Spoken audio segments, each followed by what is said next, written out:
our first example, we're just going to state the zeros of a polynomial equation already in factored form and talk about the multiplicity. So our function says f of x equals x times x plus 2 times x minus 3 squared.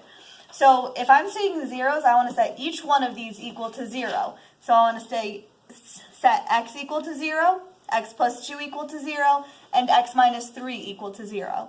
X equals 0, x equals 0, there's nothing to solve there. That's one of your zeros, so you can't forget about it. Then you want to subtract the 2 over, so you got x minus equals negative 2. And you want to add the 3 over, so you got x equals 3. Now I want to look at this squared here. So because this whole term is squared, the exponent is 2, so it has a multiplicity of 2. So x equals 3 with a mult of 2 is what you would write down on your paper. If this was a 3, it would be a multiplicity of 3, and you would write that down. Anywhere there's not an exponent, so this doesn't have an exponent and this doesn't have an exponent either, technically it's an exponent of 1, but we don't write multiplicity of 1. We only write it if it's greater than 1. And because it's an even multiplicity, if we were to graph this, we would know that it is going to kiss the x-axis at 3 and not go through it. Example 2, we are going to find the zeros and we're going to graph. So we have f of x equals negative x minus 4, x plus 3 squared, x minus 5 squared. So the first thing you want to do is determine if it's even or odd and positive or negative. So even or odd is your leading coefficient, and because this is a negative, it's even or odd is your powers. Even or odd is your powers, and so you're adding up your powers. So this has exponent 1, 2 plus 2, 1 plus 2 plus 2 is 5.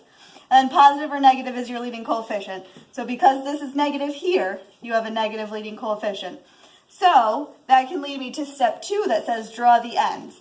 Because it's odd and negative, I know that my end going towards negative infinity is going to go up based on your VICs, and my end going towards positive infinity is going to go down.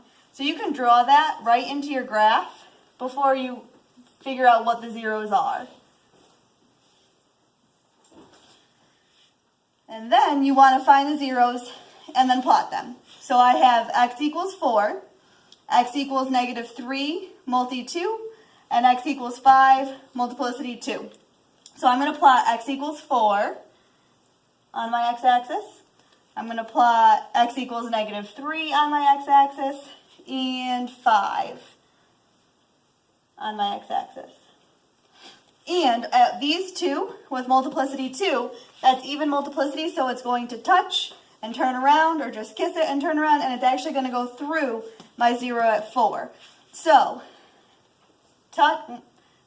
touches this one, turns around, goes through 4, touches and turns around, and ends down there. So, does look strange, but that's what this graph would do. It would go through 4, touch negative 3 and turn around, touch 5 and turn around, with your end behavior going towards infinity as we go towards infinity as your x's go to negative infinity, and going to negative infinity as your x's go to positive infinity. Example 3, we're going to state the zeros and graph the polynomial again, only this time we have to factor it first. So I have 2x to the 4th plus 2x to the 3rd minus 24x squared. So I'm going to look, and I can see that I can factor a 2 out of all these numbers. So I can have a 2 out front, and I can also factor an x squared out. So I'm going to factor out the GCF, and then factor whatever is left over in my parentheses. So I have 2x squared times x squared plus x minus 12. So the 2x squared has to stay on the outside the whole way through. But now I'm looking at just this to break it up into my 2 sets of parentheses. So this factors to x plus 4 times x minus 3, and I'm going to list my zeros from here. So 2x squared equals 0, x plus 4 equals 0, and x minus 3 equals 0. If I were to divide by 2, 0 divided by 2 is 0, and then square root is still 0.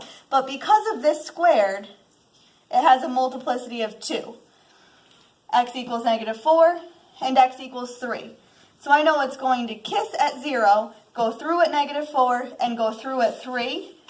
So my zeros, negative 4, 0, and 3. because it's a positive leading coefficient, and my degree is 4, so it's even. Positive even means as I go to negative infinity, my end behavior, this goes to positive infinity, or this goes up. And as I go to positive infinity, my end behavior, this end also goes up. Notice that we didn't add together all the exponents. Because it's not in factored form and it's in standard form, you take whatever the highest power is. That determines if your function is even or odd. You do not add the exponents.